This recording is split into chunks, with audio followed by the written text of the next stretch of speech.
About a decade ago, Australian nurse Bronnie Ware published a concise and powerful list based on her many years of serving in palliative care.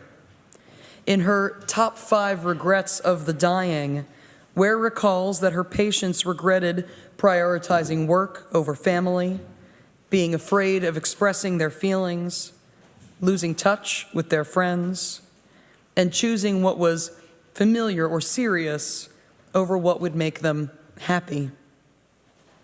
But what was the most common regret Ware heard from her patients?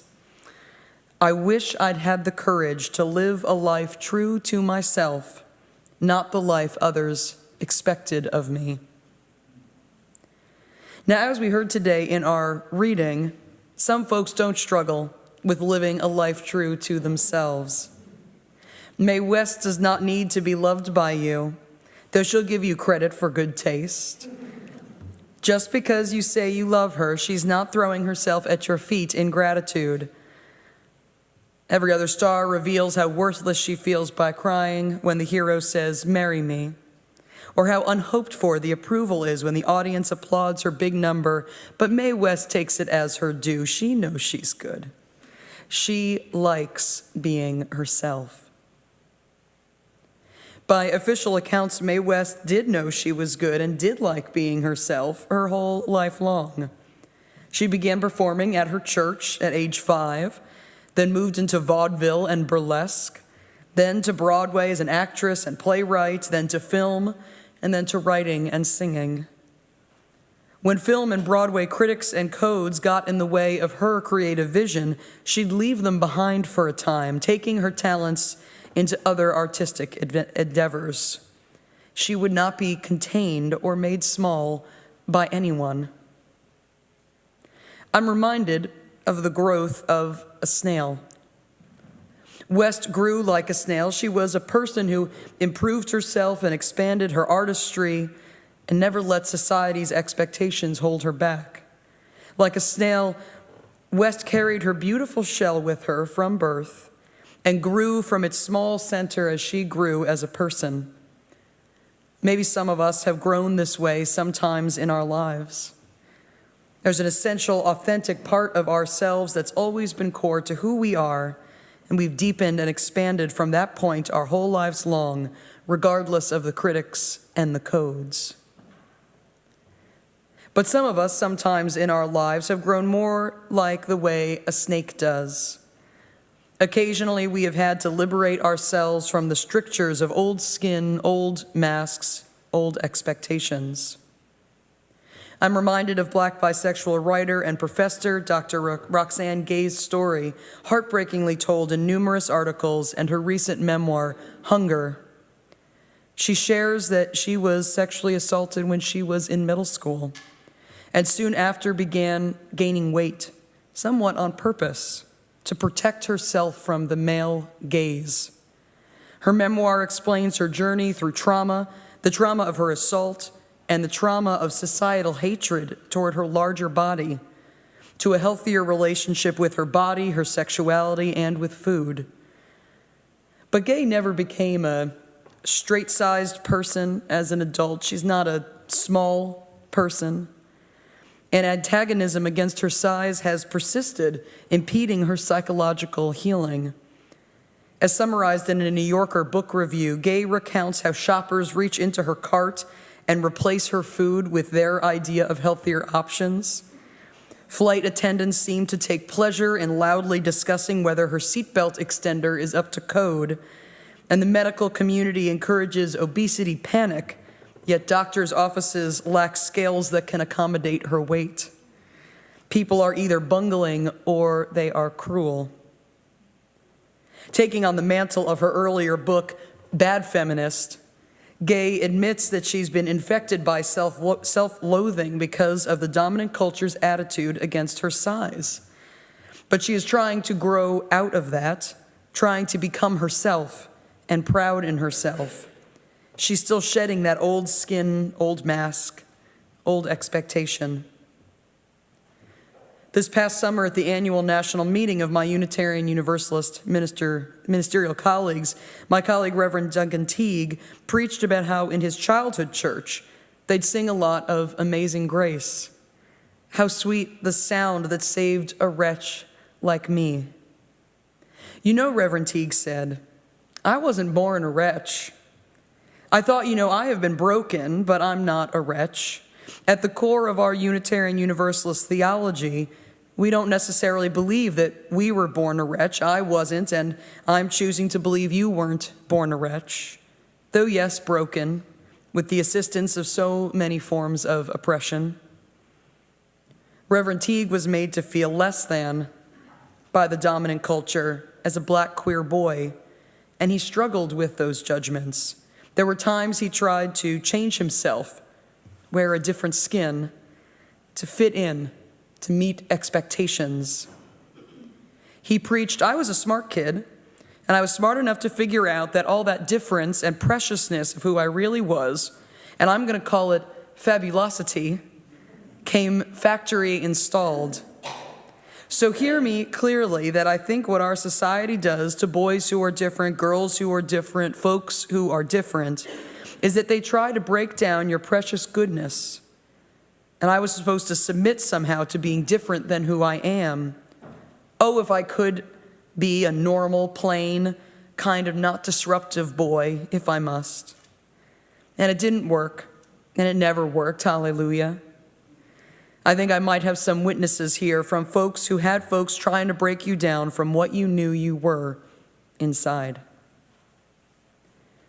Reverend Teague delivered this universalist theological message. We are not wretches. Our unique fabulosity comes factory installed, regardless of what the dominant culture might think about our difference, our preciousness. Importantly, Reverend Teague also balanced this very universalist message with a very Unitarian one in the same sermon. I think that we must have that shell that will protect who we are innately, but y'all, any animal who has a shell has to grow. And when you grow, guess what happens to the shell? It has to crack. It has to crack, and in our theology, to let the light out. So if we're involved in this healing about our brokenness, if we're involved in this stuff about what we really want to be, how we really want to do our work in the world, then we're going to grow, and we're going to crack the shell, and it's already been dented, and it ain't comfortable, and I don't feel good to let that vulnerability out.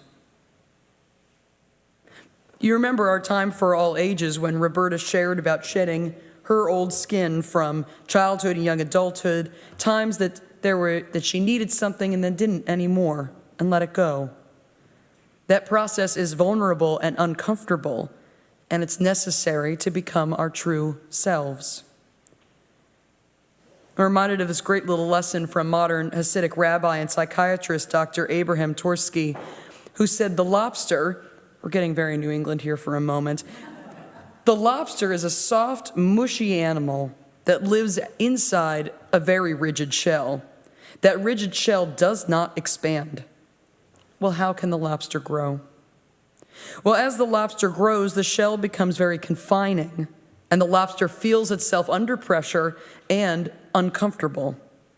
It goes under a rock formation to protect itself from predatory fish, casts off the old shell, and produces a new one. Well, eventually that shell again becomes very uncomfortable as the lobster grows back under the rocks. The lobster repeats this numerous times. The stimulus for the lobster to be able to grow is that it feels uncomfortable.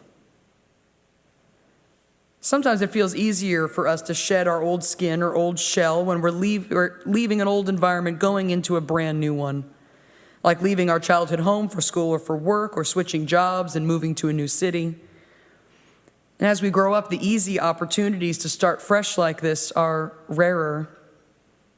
We have to make the conscious choice to be lifelong learners and growers, to let ourselves become uncomfortable enough that we outgrow the old shell and work on making a new one, even if it means crawling under a rock, having some quiet and safe introspection for a little while. Maybe some of us have grown this way. when we realize we've put on or been put in a skin or a shell that is confining our fabulosity. And then we have to liberate ourselves, perhaps with the help of some trusted family and friends, so we can let our own unique light shine. One last animal for us to consider, the butterfly. One of my UU colleagues shared this on social media the other day. People talk about caterpillars becoming butterflies as though they just go into a cocoon, slap on wings, and are good to go. Caterpillars have to dissolve into a disgusting pile of goo to become butterflies. So if you're a mess wrapped up in blankets right now, keep going. I did fact check this, and I quote Scientific American, "How does a caterpillar rearrange itself into a butterfly?" First, the caterpillar digests itself, releasing enzymes to dissolve all its tissues. If you were to cut open a cocoon or chrysalis at just the right time, or I might say, just the wrong time, caterpillar soup would ooze out.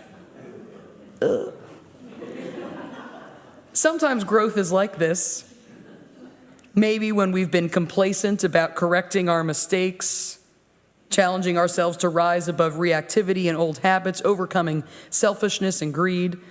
Such a dramatic transformation for the better may mean we have to wrap ourselves up in blankets or love or courage and dissolve into a pile of goo, rearranging ourselves to become the butterfly we were born to become.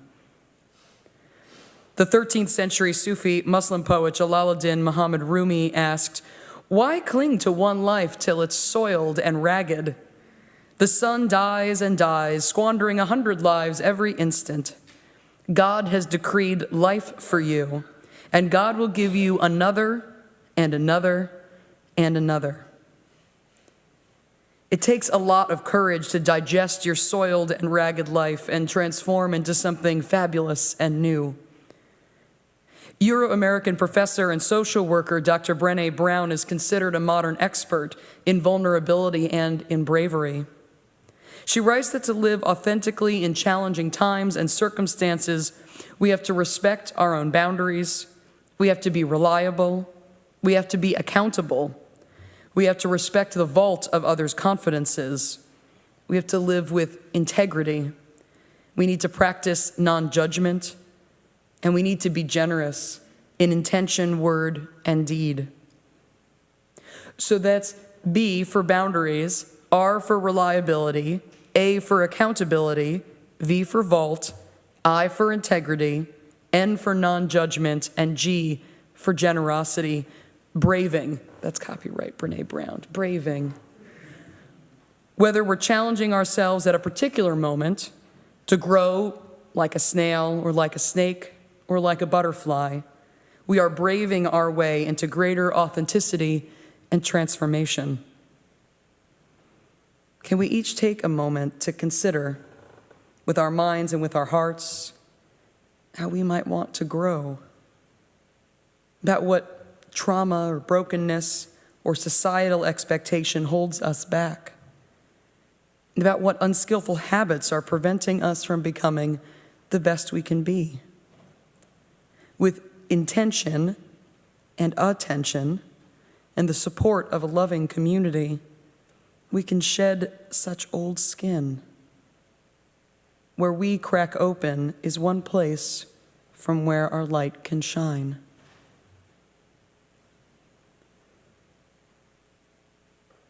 '20th century New England poet Mary Oliver wrote, "I am so distant from the hope of myself, in which I have goodness and discernment, and never hurry through the world, but go slowly and bow often.